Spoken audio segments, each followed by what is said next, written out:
Muito obrigada, em primeiro lugar, pela participação de vocês nesse webinar. Estou representando a iniciativa da Corteva, nesse projeto de boas práticas agrícolas, num ciclo de webinars. E hoje, então, nós vamos falar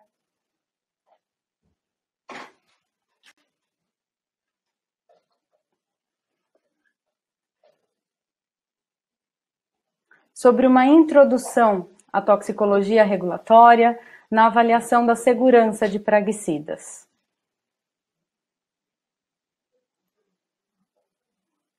Um pouquinho para os que eu não conheço, né? Meu nome é Chádia Catalano, trabalho como toxicologista regulatória na Corteva, estou nessa área de toxicologia regulatória há pouco mais de 8 anos. Também sou pesquisadora associada do Laboratório Toxicam, da Faculdade de Medicina de Botucatu, da Unesp. Fiz o mestrado e doutorado na parte de patologia, sou biomédica de formação, e parte do doutorado na Agência de Proteção Ambiental Norte-Americana, EPA.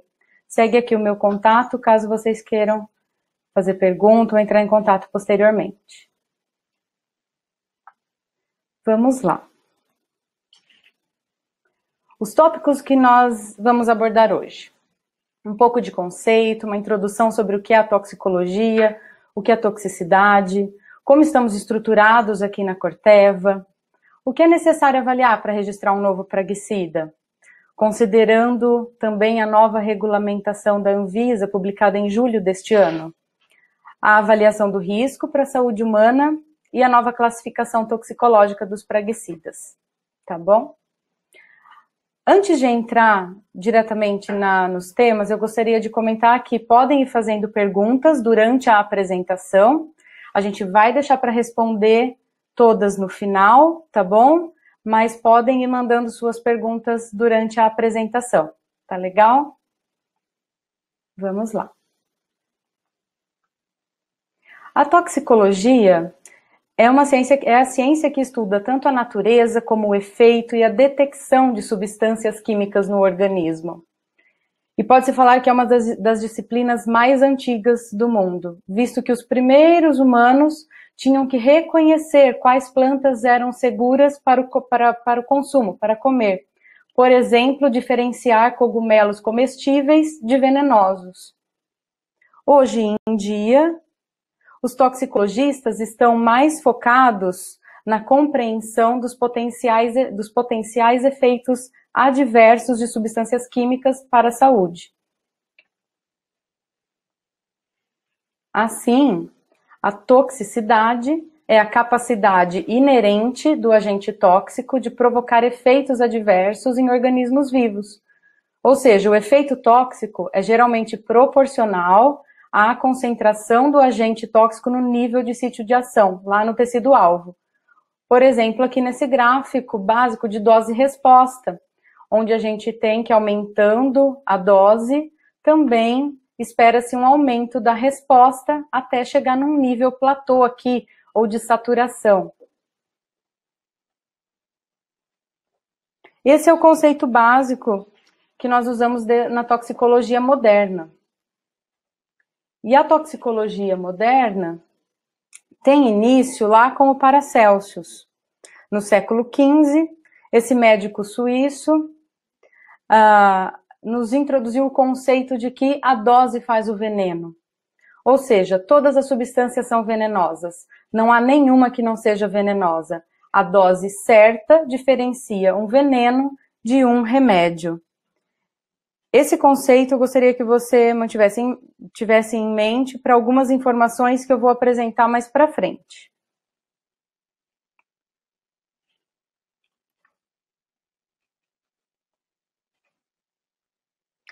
Atualmente a toxicologia se desenvolveu em diversas áreas de conhecimento. Tem a toxicologia clínica, analítica, molecular, experimental.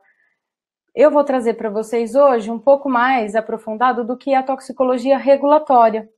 Então, a toxicologia regulatória é o ramo, o braço da toxicologia que avalia dados epidemiológicos e experimentais, identifica níveis em que ocorrem efeitos adversos, estabelece níveis seguros de exposição, e tanto para medicamentos, metais pesados em água, praguicidas, aqui são alguns exemplos, entre outros. Tudo isso para permitir decisões regulatórias direcionadas à proteção da saúde.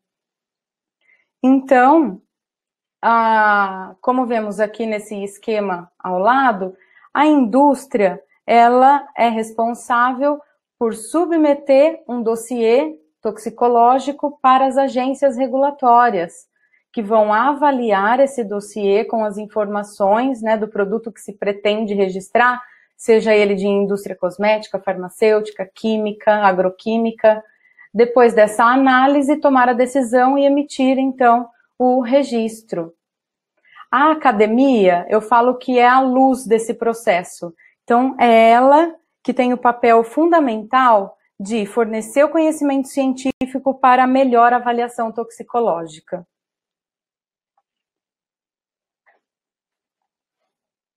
Na Corteva, a nossa principal responsabilidade é garantir a segurança dos nossos produtos e práticas, tanto para seres humanos, o meio ambiente e os animais. Com aproximadamente ou quase 100 pessoas, sendo 57% mulheres, a área de toxicologia é composta pela toxicologia experimental e regulatória. A experimental é representada pelo laboratório que temos nos Estados Unidos, em Delaware, e a toxicologia regulatória tem um time de toxicologistas advindos de diversas áreas do conhecimento e estão distribuídos em 5 países distintos. E qual o papel desses toxicologistas regulatórios?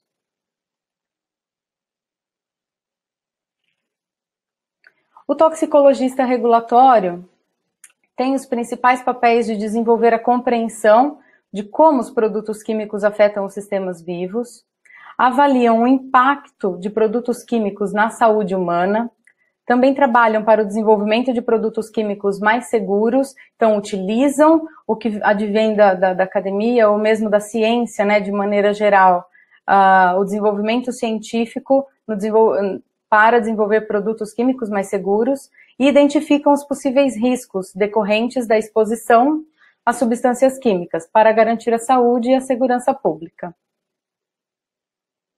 Após todas essas análises, são responsáveis aí por compilar as informações e interpretá-las, e no próximo eu vou mostrar para vocês como que essas informações são geralmente organizadas, como a gente falou lá atrás do dossiê toxicológico. O que é esse dossiê toxicológico? É um conjunto de estudos e interpretação com base no peso da evidência que deve ser avaliado para acessar a segurança da saúde humana antes de registrar um novo produto praguicida, no caso. Então, uma analogia com essa figura ao lado aqui das pedras, né? Cada pedra podendo significar ou representar um estudo. A gente não está falando de um amontoado de pedras. É um conjunto organizado, necessita de uma interpretação. E aqui ele está organizado considerando sua forma, seu peso, tamanho, com base que a gente poderia fazer analogia com base no peso da evidência, o que cada um significa, e com a interpretação do toxicologista é que se chega nesse resultado final.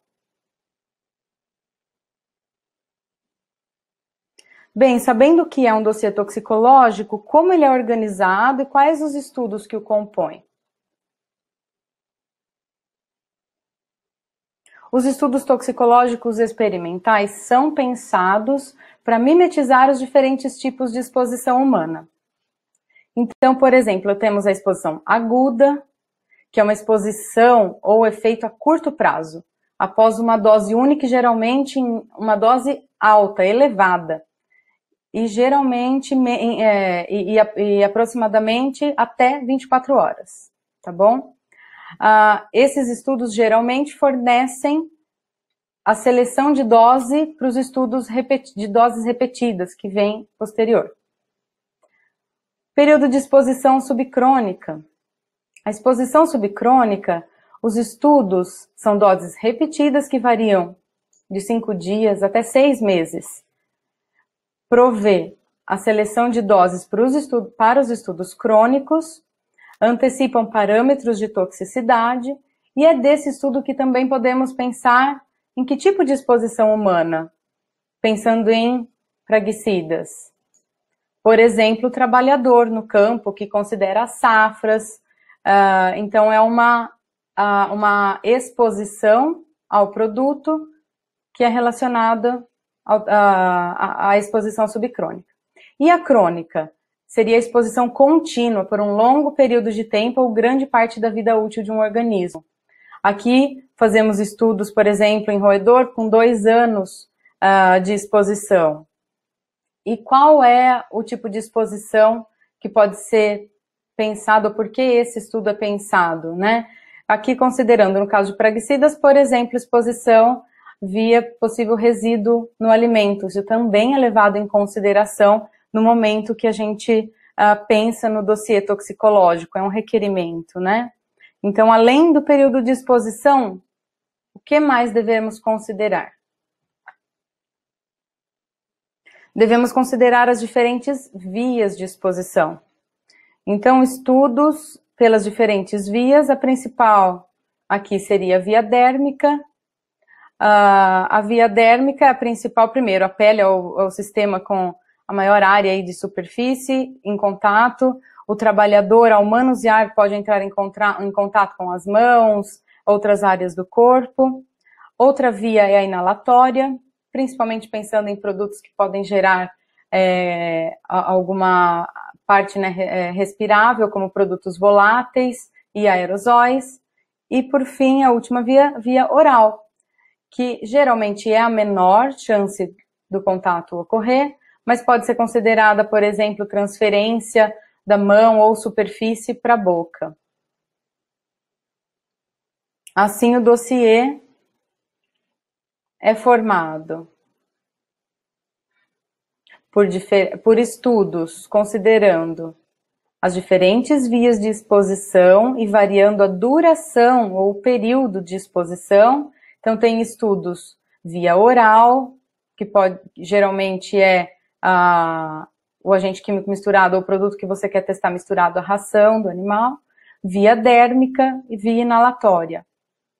Estudos com diferentes períodos de exposição, estudos agudos, de doses repetidas, de 28 dias, 90 dias, estudos crônicos, como de 18 meses em camundongo, 2 anos, e também estudos de várias gerações, onde a gente avalia potencial ou a toxicidade para reprodução e desenvolvimento fetal. Além disso, os estudos requeridos consideram várias espécies,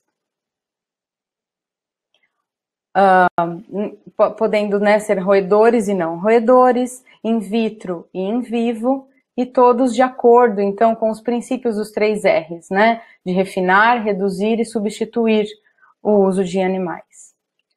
Diversos órgãos e sistemas devem ser considerados também. Então, são estudos que avaliam potencial para carcinogênese, mutagênese, toxicidade reprodutiva, como mencionei, neurotoxicidade, imunotoxicidade, entre outros, como órgão específico. Além disso, a toxicocinética, ou seja, o caminho que o agente químico faz no organismo. Como é a absorção? E a distribuição tem afinidade por algum órgão específico? Como é o metabolismo? Gera metabólitos? E a excreção? Ele é excretado via urina, fezes? Tudo isso é analisado nos experimentos em laboratório. Todos esses estudos seguem protocolos internacionalmente validados, pois são conduzidos para atender os requisitos das autoridades no mundo todo. Além disso, também seguem boas práticas laboratoriais. Então, por exemplo, o nosso laboratório, Haskell, que fica lá em Delaware, está em total conformidade com todos os regulamentos de bem-estar animal e os padrões da ALAC, que é a agência, a associação, né, internacional para avaliação e acreditação de laboratórios. Os laboratórios externos também devem ser credenciados e seguir os mesmos altos padrões de acordo com a política do bem-estar animal da Corteva. No Brasil, o órgão responsável por fazer essa acreditação atualmente é o Inmetro.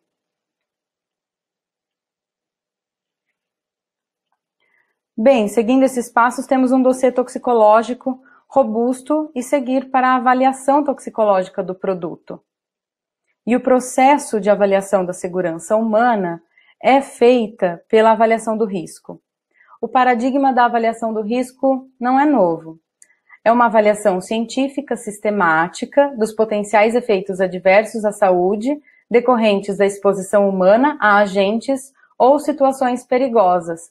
E esse paradigma foi primeiramente publicado em 1983 no Conselho de Pesquisa Nacional lá nos Estados Unidos. Mas o que isso significa? O risco é uma probabilidade de um efeito adverso ocorrer com base na exposição e potencial do perigo. Ou seja, é uma combinação do perigo, que é uma característica intrínseca da substância, vezes a exposição a uma situação ou um agente químico. Vamos ver um exemplo.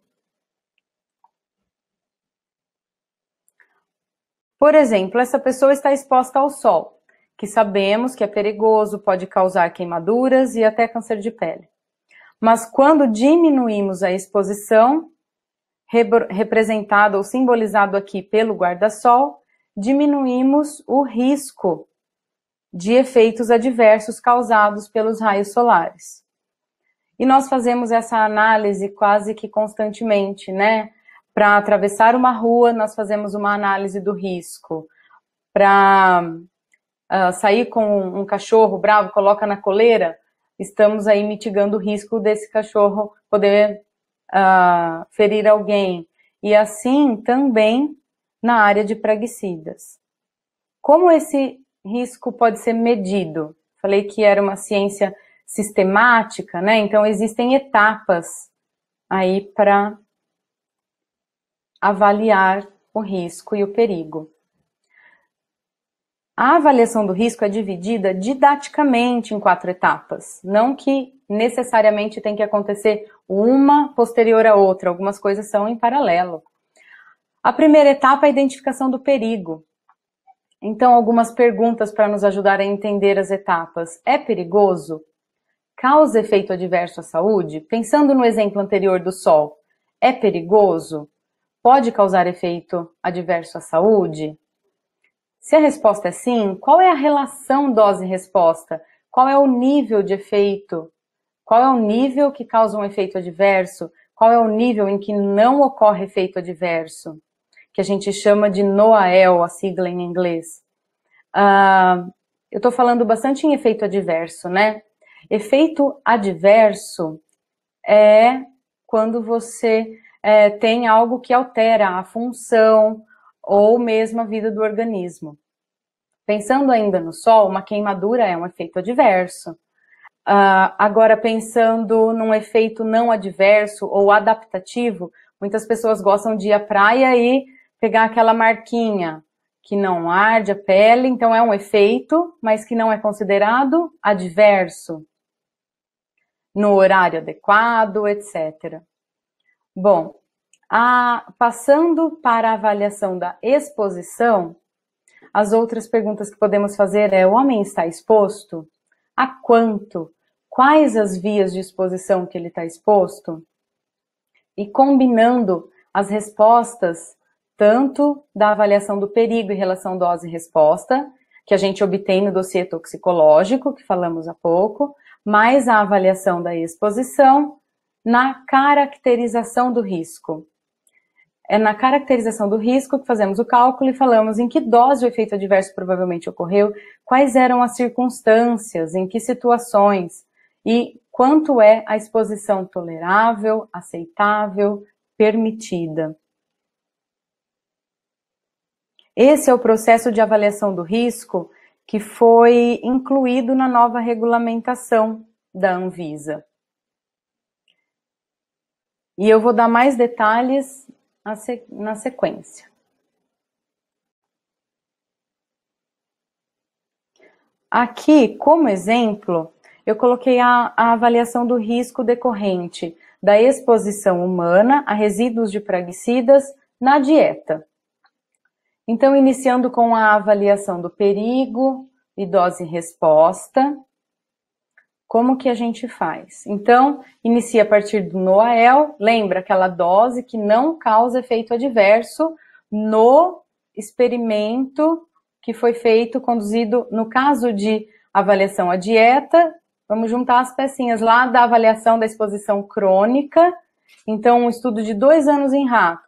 Vamos supor, por exemplo, que gerou um NOAEL de 10 miligramas por quilograma de peso. Esse valor obtido no estudo de laboratório é dividido por 100, que considera, por que 100?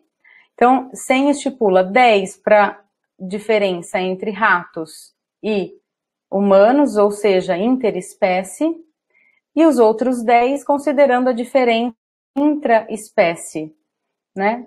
Aqui já foi a foto da nossa confraternização, mando um abraço lá para o pessoal do Departamento de Registro da Corteva. Então, as diferenças, né? Homem, mulher, adulto, jovem, criança. Então, esse NOAEL é dividido por 100, para se chegar numa dose de ingestão diária aceitável, ou que nós chamamos de IDA. E a avaliação da exposição? A avaliação da exposição leva em consideração o resultado dos estudos de resíduos em alimentos que são conduzidos, comparado ao consumo no Brasil, que é dado a fonte, né, é o IBGE. Então, quanto é consumido de arroz no Brasil, quanto é consumido de feijão, e por região, onde se consome mais esse tipo de alimento.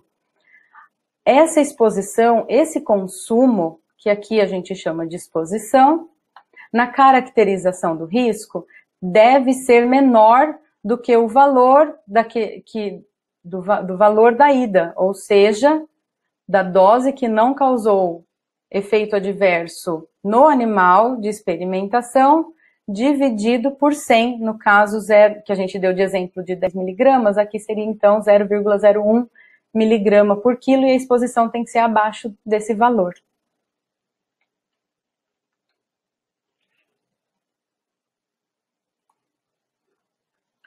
Como eu comentei para vocês sobre a nova regulamentação, vamos dar um pouquinho mais de detalhes sobre a alteração da regulamentação da Anvisa para avaliação de praguicidas. A norma anterior era a Portaria 3 de 1992. Ela considerava a avaliação do perigo. Como assim? Deixa eu voltar para mostrar. Então, ela considerava apenas a avaliação do perigo e dose-resposta. Não considerava a avaliação da exposição, nem a caracterização ou a comparação da exposição com os valores advindos da avaliação do perigo. Voltando. Além disso, a classificação toxicológica era não harmonizada, então específica do Brasil, gerando também algumas dificuldades na parte de comunicação e comparação, quando você tinha o mesmo produto registrado em várias localidades, gerando uma baixa previsibilidade também no processo de registro. 27 anos depois, então em julho deste ano, a Anvisa publicou a nova regulamentação ou resolução da diretoria colegiada, RDCs, dividida em 3 RDCs. A 294 é a principal, que traz a avaliação toxicológica, os critérios, as classificações, os requisitos de estudos que devem ser apresentados. A 295 e a 296, tratando de rótulo e bula e também de avaliação do risco na dieta. A avaliação do risco ocupacional, estamos aguardando a publicação pela Anvisa.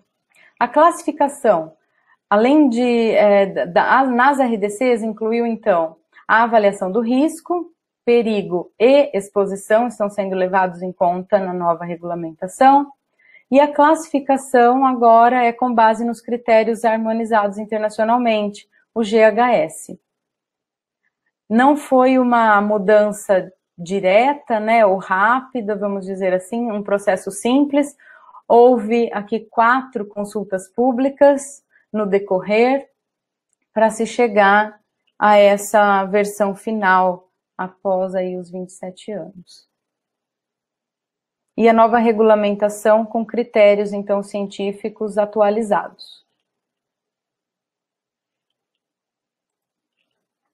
O processo de... A nova regulamentação trouxe também a alteração da classificação toxicológica, que quem está no campo ainda vai ver isso ser refletido aí em rótulos e bulas, né? Acabou de ser publicada, tem uma transição pela norma de 1 ano até ser implementado em campo todas essas alterações. Como era a classificação toxicológica? Dividida em 4 classes. Então, a classe 1, extremamente tóxica, vermelho, classe 2, amarelo, classe 3, azul, e classe 4, pouco tóxico. Quais eram os estudos que eram considerados?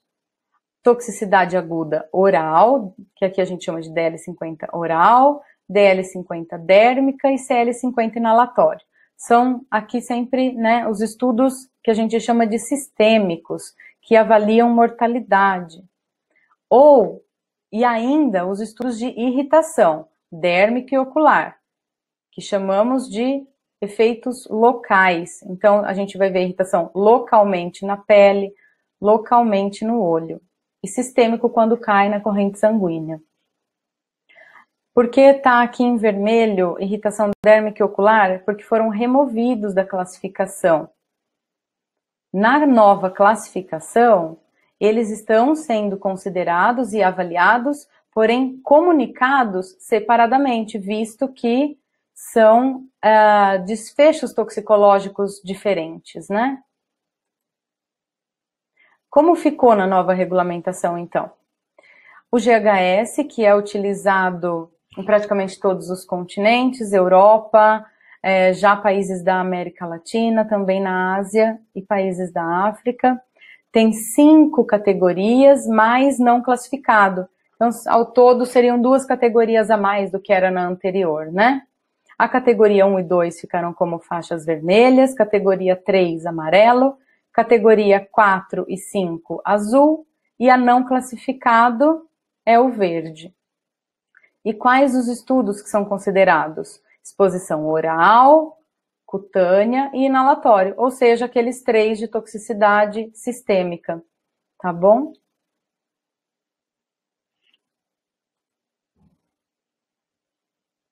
Aqui, mostrando para vocês como ficou a corrosão e irritação cutânea.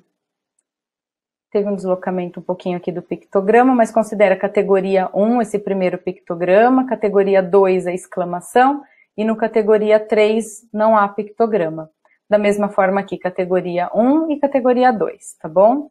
Então, para irritação cutânea, existe a classificação específica de irritação cutânea 1, 2 e 3, que devem levar na rotulagem um pictograma, palavra de advertência e uma frase. Por exemplo, provoca irritação à pele. Assim a gente sabe exatamente qual deve ser, por exemplo, o equipamento de proteção adequado, né, para se utilizar, seja luvas aqui, óculos ou viseira, quando tem a categorização para irritação ocular também, perigo ou atenção.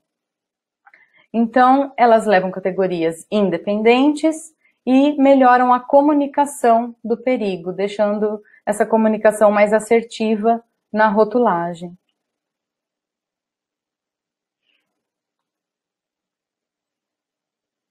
Em resumo, pessoal, a toxicologia é a ciência que trata, né, do efeito depende da dose.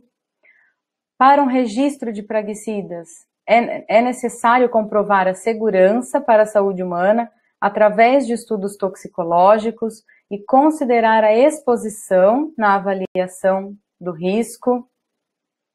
Após 27 anos, a Anvisa atualizou a norma para a avaliação de praguicidas no Brasil, incluindo a avaliação de exposição, harmonizando critérios adotados internacionalmente e modernizando de acordo com critérios científicos atuais. É necessário mais tempo para compreender o entendimento e a aplicação da nova regulamentação, para ganhar experiência na nova regulamentação, dada tantas mudanças que que houve. E a adesão a critérios científicos e transparência na comunicação são fundamentais para garantir a saúde e a segurança tanto do trabalhador quanto do consumidor.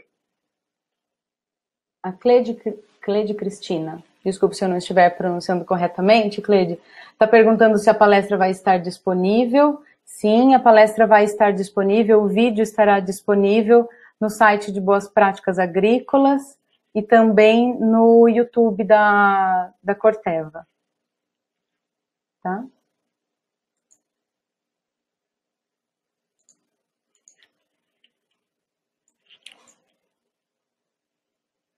Uma pergunta aqui do Rafael. Nesse novo modelo de avaliação, quais são os maiores desafios? O novo modelo de avaliação, considerando a avaliação do risco, Rafael, obrigada, tá, pela pergunta. Na verdade, esse modelo de avaliação, ele já é feito em outras localidades com a mesma prática agrícola brasileira, por exemplo, nos Estados Unidos. Mas existem, sim, desafios. Aqui no Brasil, a parte de exposição, então, essa ciência, né, para a gente, ou como requerimento, como será avaliado, é novo. Então, são desafios no sentido de desenvolver dados, de também trabalhar em conjunto, academia, governo e indústria, para então se chegar em parâmetros que sejam do entendimento de todos os órgãos, né? Então, a norma é geralmente feita de uma forma mais abrangente e depois a prática, ou como vai ser aplicado, eu acho que é o maior desafio, tá? A Mariane tem uma pergunta aqui, né? Obrigada, Mariane, pela pergunta, eu vou ler sua pergunta. Em relação ao risco ocupacional, quais as expectativas e desafios para essa regulamentação que está por vir? Mariane, posso comentar um pouco com você? Aqui na Corteva eu trabalho muito mais na parte da toxicidade, da avaliação do perigo, e outro grupo com relação à avaliação do risco ocupacional. Mas as expectativas são de abranger, né, a saúde humana e ocupacional de uma forma, como a Anvisa coloca, né, compreendendo, sim, os trabalhadores locais aqui do Brasil, aproveitar o máximo que a gente tem de informação disponível, então, banco de dados internacionais, como fazer essa caracterização da exposição, e os desafios, como eu mencionei, principalmente esse trabalho, né, que é necessário daqui até a publicação, e depois da publicação também no entendimento dela, para que seja o melhor estado da arte aí a ser seguido dentro da normativa, da nova normativa. Então, uma pergunta aqui da Flávia chegou. Obrigada, e obrigada, doutor João Lauro, por encaminhar também, Kleber. Flávia, boa tarde, em primeiro lugar. Se podemos falar um pouco mais da participação do patologista nesses estudos. Sim, então, Flávia, a participação do patologista toxicológico é fundamental. Eu faço parte, né, da Associação Latino-Americana de Patologia Toxicológica, a ALAPT, e lá nós discutimos muito sobre esse assunto. Convido também você para entrar depois lá nos eventos, no site, e o patologista, dentro da identificação das lesões, caracterização das lesões, os estudos que formam o dossiê toxicológico, todos têm uma participação fundamental do patologista em si, né? Na análise das lesões e da acurácia, né? Porque muitas das análises acabam tendo um grau de subjetividade, na análise das lâminas histológicas, por exemplo. Então, sim, patologistas bem formados, painéis, grupos, em casos específicos que tem aquela alteração ali, borderline, que a gente não tem dúvidas, então painel de patologistas, isso é muito importante para, inclusive, fechar a relação, se há, né, relação com o tratamento e uma relação dose-resposta, para ligar ou não o efeito ao tratamento, à exposição que foi submetida. Então, em todos os estudos é necessário, sim, nos laboratórios, ter um patologista responsável e a equipe também dos patologistas veterinários, tá bom? Obrigada.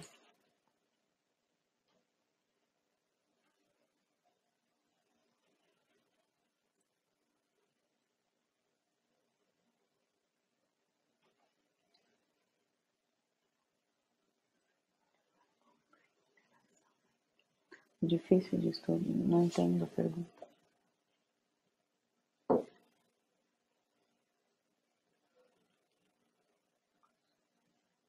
Tem uma pergunta do Newton.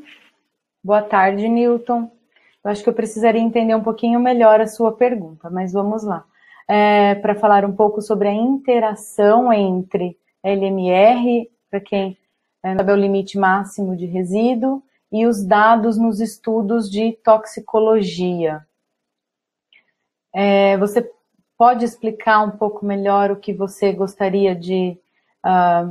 Permita-me interpretar, qualquer coisa você escreve aqui para a gente, mas o LMR faz parte da análise da exposição, né? E os dados nos estudos toxicológicos vão fornecer a dose referência para iniciar a avaliação do risco e comparar, então, com a análise da exposição, né? E assim a gente consegue seguir para a caracterização do risco. E agora os limites máximos de resíduos estabelecidos né, no Brasil ou em outros países levam em consideração os estudos de resíduos, né, encontrados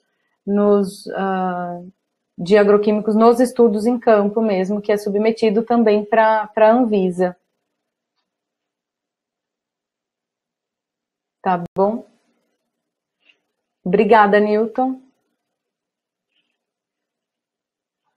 Acho que era isso. Eu agradeço as perguntas e a participação. Até logo, muito obrigada.